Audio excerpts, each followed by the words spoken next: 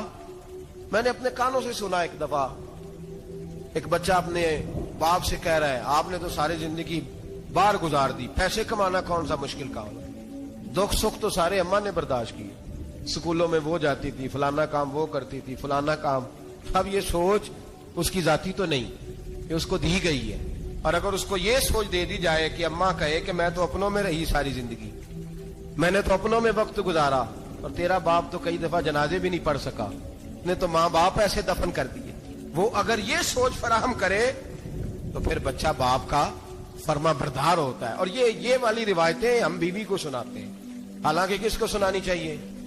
بولیے, بہن اور بیٹی کو. بہن اور بیٹی کو سنائیں یہ باتیں, ان کو سمجھائیں, تاکہ آگے جا کے وہ جو گھر ترتیب دیں وہ گھر بڑا عمدہ اور نکھرا ہوا ہو. حضرت سیدنا ابراہیم 13 سال کے بعد آئے, چونکہ گھر میں اللہ تبارک و تعالیٰ کی دوستی کا چرچا تھا, اللہ تبارک و تعالیٰ کی محبوبیت کا غلبہ تھا.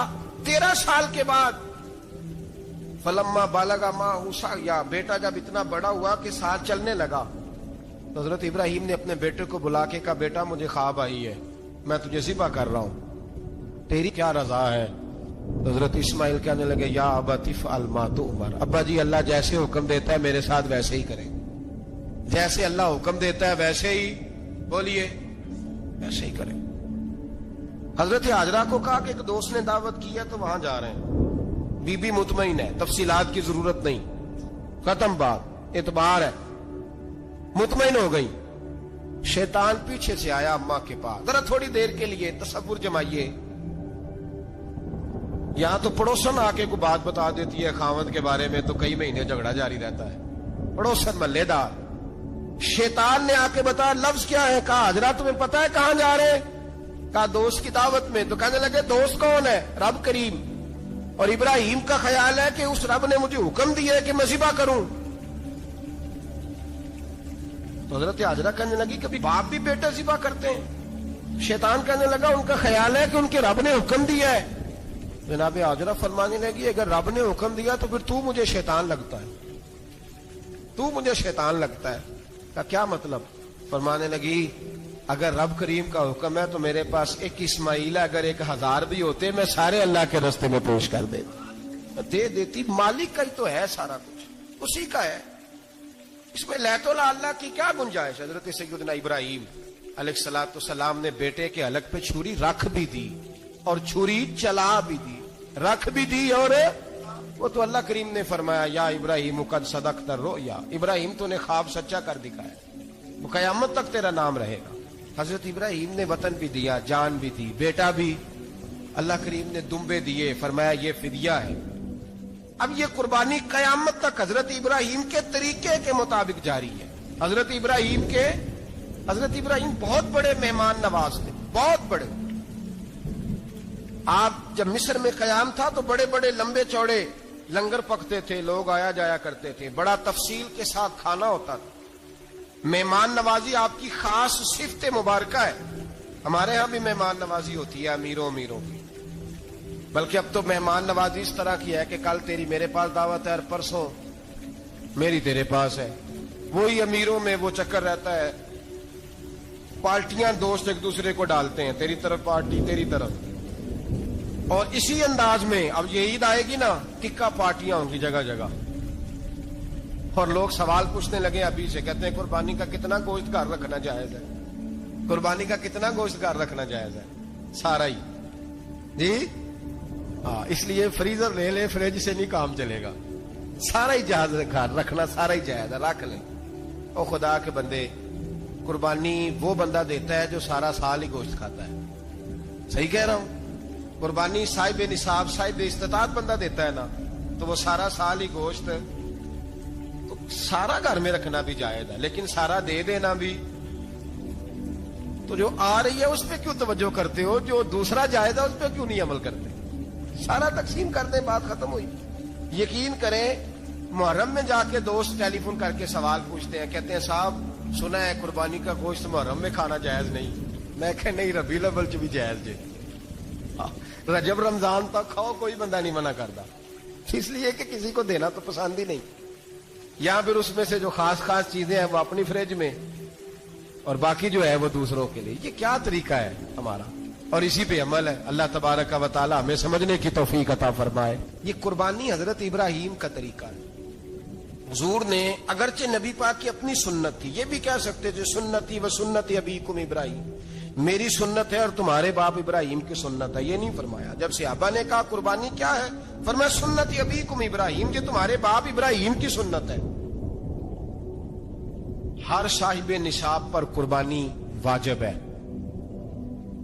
جو زکوٰۃ کا نصاب رکھتا ہو اس پر قربانی واجب ہے, یعنی ضروریات سے زیادہ اتنے پیسے, جتنے پیسوں سے زکوٰۃ فرض ہوتی ہے, اتنے پیسے جس آدمی کے پاس قربانی سے پہلے آ جائیں اس آدمی پر قربانی کرنا واجب ہے. بکرا, چھترا, دمبا 1 سال کا, یا دمبا 6 مہینے کا ہو پر اتنا بڑا محسوس ہوتا ہو کہ لگے 1 سال کا ہے, اس کی قربانی ہو سکتی ہے. جانور میں کوئی عیب نہیں ہونا چاہیے, اتنا کمزور نہ ہو کہ ذبح جہاں اسے کرنا ہے وہاں وہ چل کے جا نہ سکے, اتنا کمزور جانور نہ ہو, اس کے اندر بظاہر کوئی اتنا بڑا نقص نہ پایا جاتا ہو, کانا نہ ہو, لنگڑا نہ ہو, کوئی اس کی ہاتھ نہ کٹے ہوئے ہوں, ایسا نقص جو واضح ہو. بکرا 1 سال کا, گائے اور بھینس یہ 2 سال کی, اونٹ 5 سال کا. اب اس میں یہ ہے کہ ہمارے بہت سارے دوست, چونکہ ہم دیہاتی لوگ ہیں, تو پوچھتے ہیں کہ دوندا نہیں ہے تو چوگا نہیں ہے. تو یہ ہماری پنجابی کی اصطلاحات ہیں, پنجابی کی. شریعت اسلامیہ نے سال بتائے ہیں, یہ تو ہم نے اپنی آسانی کے لیے, یا دیہاتوں میں جو ماحول تھا اس طرح کا جانور لیں, خوبصورت جانور لیں. جو نصاب ہے وہ بھی میں نے آپ کو بتایا, لیکن ایک اور پہلو بھی ہے. نبی پاک صلی اللہ علیہ وسلم پہ زکوٰۃ کبھی فرض نہیں ہوئی, کبھی حضور پہ زکوٰۃ فرض نہیں ہوئی. نبی پاک صلی اللہ علیہ وسلم کے پاس اتنا سرمایہ کبھی اکٹھا ہوا ہی نہیں کہ زکوٰۃ فرض ہو. لیکن نبی پاک کے صحابہ فرماتے ہیں کہ مدینے کے 10 سالوں میں اللہ کے رسول نے ہر سال قربانی فرمائی ہے, ہر سال قربانی دی. اور جس سال حضور حج کرنے گئے اس سال اللہ کے نبی نے 63 اونٹ ذبح فرمائے. اور حضور صلی اللہ علیہ وسلم جب اونٹ ذبح کرنے لگتے نا تو صحابہ کہتے ہیں اونٹ خود دوڑ کے حضور کے سامنے آ کے لیٹ جاتا, اور نبی پاک اسے ذبح کرتے اور فرماتے ہیں ایک دوسرے کو دھکے دیتے اونٹ کے, پہلے میں نے جانا ہے ذبح ہونے کے لیے, پہلے میں نے, انہیں پتا تھا کہ جو مصطفیٰ کے ہاتھوں ذبح ہوگا وہ تو دائمی زندگی پا جائے گا, یہاں بھی وہاں بھی زندہ. 63 اونٹ ذبح کیے. ایک اونٹ میں کتنی قربانیاں ہوتی ہیں؟ 7. اب 63 کو 7 سے ضرب دو گے تو کتنی بنے گی؟ اور پھر نبی پاک صلی اللہ علیہ وسلم نے 10 سال مدینہ منورہ میں قربانی دی, ہر سال. اب وہ 63 اونٹ, ایک اونٹ میں 7 قربانیاں, ہر سال جہاں قربانی. اور مولا علی شیر خدا فرماتے ہیں نبی پاک 2 قربانیاں دیتے. میں نے کہا حضور 2 جانور ذبح کر رہے ہیں آپ, تو حضور نے فرمایا ایک میری طرف سے, ایک میری امت کی طرف سے, غریبوں کی طرف سے. اور حضرت علی کو حضور نے وصیت فرمائی تو 2 دیا کرے گا. یا رسول اللہ صلی اللہ علیہ وسلم میں غلام ہوں, خادم ہوں. حضور نے فرمایا علی ایک تو نے اپنی دینی ہے, ایک میری طرف سے دینی ہے. 2 قربانیاں. مولا علی نے بھی ساری زندگی 2 قربانیاں دی. حضرت علی بھی مال کے نصاب نہیں تھے, اپنا مکان ہی نہیں تھا, کوئی کاروبار نہیں تھا, کئی دن فاقے رہتے تھے, پر قربانیاں کتنی دیتے تھے؟ 2. ہمارے پاس ویسے اگر سسرال میں, میکے میں, کزنوں میں کچھ شادی ہو جائے تو 50-60 ہزار کا خرچہ برابر ہے, وہ پکا ہے. اور قربانی کی باری غریب ہو گئے, سارے غریب ہو گئے, کہتے نہیں یہاں مشکل ہے. اور خدا کے بندے اللہ کے ساتھ تجارت کر, اس کے رستے میں 1 دے گا, رب تجھے 70 گنا اضافہ کے ساتھ عطا فرمائے گا. قربانی مال کے نصاب پہ ہے. کوشش کیا کریں کہ اللہ کے رستے میں جب دینا ہو پھر لیت اللہ سے بچیں, خوبصورت جانور لائیں. جن کو اللہ نے توفیق دی ہے ان کے لیے نصیحت ہے, جن کو اللہ نے توفیق دی. میں نے اپنے حضرت صاحب کو دیکھا ہے, وہ کہتے تھے کئی جانور اللہ نے بڑا نوازا ہے. کہتے ایک میرا ہے, ایک میرے ماں کا, ایک میرے باپ کا ہے, ایک میرے فلاں استاد صاحب کا, ایک میرے پیر صاحب کا ہے. یہ جانور غوث اعظم جیلانی کا نام کا دے رہا ہوں. اور پھر ایک بڑا خوبصورت جانور بندہ ہوتا اور حضرت خود ان کو چارہ ڈال رہے ہوتے. تو حضور یہ کیا ہے؟ فرمانے لگے یہ میں رسول اللہ کے نام پہ قربان کروں. یہ نبی پاک کے نام پر قربان کیا جائے گا. جن کو اللہ نے حیثیت دی ہے وہ کوشش کریں اپنے محبوب کی طرف سے بھی قربانی کریں. نبی پاک کے نام کی قربانی دے, خوبصورت سا جانور پیارا, پھر اس کی خدمت ہو, پھر اس کی قربانی دی جائے اور نبی پاک کے نام پر قربانی دی جائے. حضور نے خود وصیت فرمائی حضرت ابو بکر صدیق کو, قربانی بڑا حسین عمل ہے. اور میرے نبی پاک صلی اللہ علیہ وسلم نے ناراضگی بھی فرمائی, ذرا خوگر حمد سے تھوڑا سا گلا بھی سن لے. میرے حبیب نے فرمایا جو طاقت کے باوجود قربانی نہ کرے وہ ہماری عیدگاہ میں عید کی نماز پڑھنے نہ آئے, وہ نہ آئے. اور یا رسول اللہ جو کرے گا, فرمایا قربانی کے جانور کا خون کا قطرہ بعد میں زمین پہ گرے گا, اللہ اس کے سارے گناہ پہلے معاف فرما دے گا, اللہ اس کے سارے گناہوں کو بخشے گا. قربانی کریں, خوبصورت انداز میں کریں, اللہ کی رضا کے لیے. بزرگوں نے لکھا ہے 3 حصے کرو گوشت کے, ایک گھر میں رکھو, ایک رشتہ داروں میں بانٹو, پڑوسیوں میں بانٹو, اور تیسرا فقط غریبوں کو دو.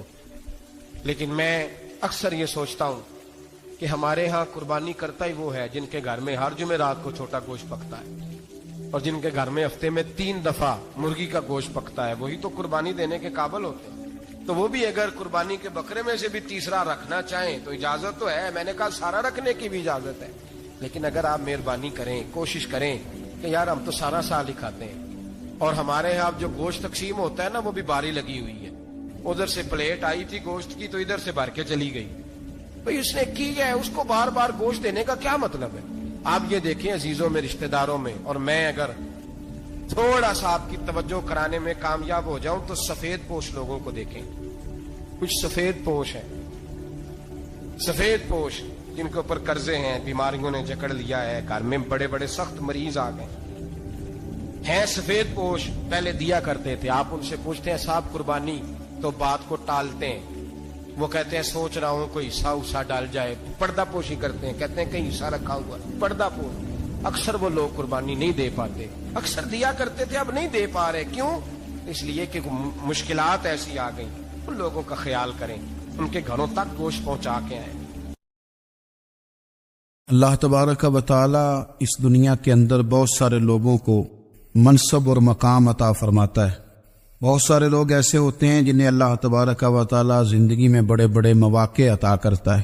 وہ چاہیں تو اس موقع سے اپنے ذاتی مفادات حاصل کریں, اور چاہیں تو ان اچھے مواقع کو ملت کی, مذہب کی, قوم کی خدمت کے لیے وقف کر دیں.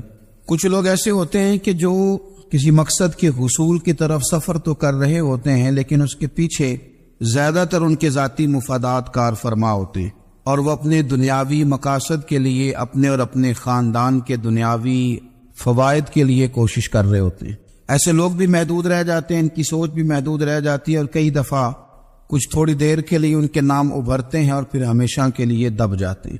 کچھ لوگ ایسے ہوتے ہیں جو زندگی کے اندر اللہ کے لیے, اللہ تعالیٰ کی رضا کے لیے, رسول پاک صلی اللہ تعالی علیہ وسلم کی خوشنودی حاصل کرنے کے لیے, دین کی, ملت کی, ملک کی سربلندی کے لیے آگے آنا چاہتے ہیں. میرا رب کریم قرآن مجید سورہ حج میں ارشاد فرماتا ہے کہ الذین ان مکناہم فی الارض, کچھ لوگ ایسے ہیں کہ اگر ہم انہیں زمین میں اقتدار دیں, زمین میں اگر ہم انہیں قابو دیں تو وہ کیا کریں گے؟ اقاموا الصلاۃ و آتوا الزکوٰۃ, وہ نماز قائم کریں گے, زکوٰۃ ادا کریں گے. وامروا بالمعروف, نیکی کا حکم دیں گے, ونہوا عن المنکر, اور لوگوں کو بری باتوں سے منع کریں. وہ دینی, فکری, اصلاحی انقلاب برپا کر دیں گے, نماز کو عام کریں گے, زکوٰۃ کو عام کریں گے, بھلائی کا حکم دیں گے اور برائی سے منع کریں گے.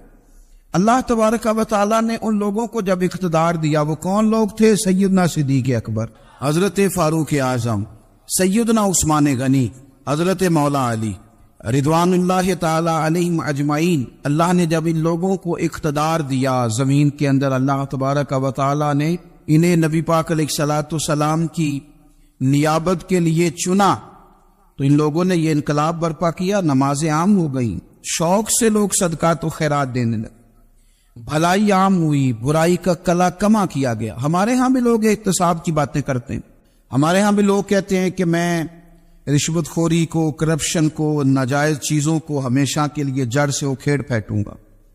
لوگ دوسروں سے مطالبہ کرتے ہیں کہ یہ سارے کام جائز کریں، لیکن خود اس پر عمل کرنے کو تیار نہیں ہوتے۔